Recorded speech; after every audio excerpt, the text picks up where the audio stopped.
Praise the lord. ಕರ್ತನ ನಾಮಕ್ಕೆ ಸ್ತೋತ್ರ ಉಂಟಾಗಲ್ಪಡಲಿ. ಪ್ರೀತಿಯುಳ್ಳ ದೇವಜನರೇ, ಯೇಸು ಕ್ರಿಸ್ತನ ಹೆಸರಿನಲ್ಲಿ ನಾನು ನಿಮ್ಮನ್ನು ವಂದಿಸುತ್ತೇನೆ.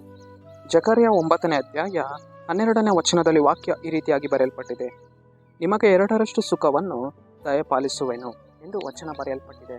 ಅಂದರೆ ಪ್ರೀತಿಯುಳ್ಳ ದೇವಜನರೇ, ನಮ್ಮ ಕರ್ತನು ಈ ಮುಂಜಾನೆ ವೇಳೆಯಲ್ಲಿ ಆತನು ನಮ್ಮನ್ನು ನೋಡಿ ಹೇಳುವವನಾಗಿದ್ದಾನೆ.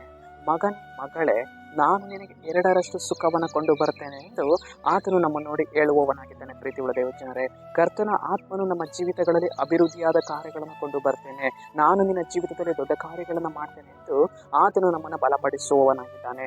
ಯೋಬನ ಜೀವಿತದಲ್ಲಿ ನಾವು ನೋಡುವಾಗ ಕರ್ತನು ಯೋಬನನ್ನು ಏನು ಮಾಡಿದ್ದರು, 2ರಷ್ಟಾಗಿ ಅವನನ್ನು ಆಶೀರ್ವಾದಿಸಿದರು.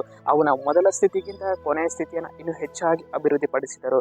ಅದೇ ರೀತಿಯಾಗಿ ಪ್ರೀತಿಯುಳ್ಳ ದೇವಜನರೇ, ನಮ್ಮ ಜೀವಿತದಲ್ಲಿಯೂ ಕೂಡ ಕರ್ತನು ನಮ್ಮನ್ನು ಏನು ಮಾಡುವವನಾಗಿದ್ದಾನೆ, ನಮ್ಮ ಮೊದಲನೇ ಸ್ಥಿತಿಗಿಂತ ಕೊನೆಯ ಸ್ಥಿತಿಯನ್ನು ಆತನು ಏನು ಮಾಡುವವನಾಗಿದ್ದಾನೆ, ಅಭಿವೃದ್ಧಿಪಡಿಸುವವನಾಗಿದ್ದಾನೆ. ಅಂದರೆ ಕರ್ತನು ನಮ್ಮನ್ನು 2ರಷ್ಟಾಗಿ ಅಭಿವೃದ್ಧಿಪಡಿಸುವವನಾಗಿದ್ದಾನೆ. ಕರ್ತನಿಗೆ ನಾವು ಸ್ತೋತ್ರವನ್ನು ಹೇಳಬೇಕು. ಕರ್ತನೇ, ನೀನು ನನ್ನ ಜೀವಿತದಲ್ಲಿ 2ರಷ್ಟಾದ ಸುಖವನ್ನು ನೀವು ಕೊಡುವುದಕ್ಕಾಗಿ ಸ್ತೋತ್ರ ಸ್ವಾಮಿ. ಯೋಬನನ್ನು ನೀವು ಹೇಗೆ ಅಭಿವೃದ್ಧಿಪಡಿಸಿದ್ದೀರೋ ಅದೇ ರೀತಿಯಾಗಿ ನನ್ನನ್ನು ಕೂಡ ನೀವು ಅಭಿವೃದ್ಧಿಪಡಿಸುವುದಕ್ಕಾಗಿ ಸ್ತೋತ್ರ ಸ್ವಾಮಿ ಎಂದು ಹೇಳುವವರಾಗಬೇಕು. ಕರ್ತನು ನಮ್ಮ ಜೀವಿತಗಳಲ್ಲಿ ದೊಡ್ಡ ಕಾರ್ಯಗಳನ್ನು ಮಾಡುವವರಾಗಿದ್ದಾರೆ. ಸರಿ, ನಾವು ಪ್ರಾರ್ಥಿಸಿಕೊಳ್ಳೋಣ. ಅಪ್ಪ ಕರ್ತನೇ, ನಿಮಗೆ ಸ್ತೋತ್ರ.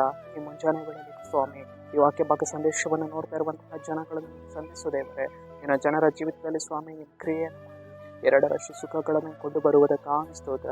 ನಜರೇತಿನ ಯೇಸುವಿನ ನಾಮದಲ್ಲಿ ತಂದೆ, ಆಮೆನ್.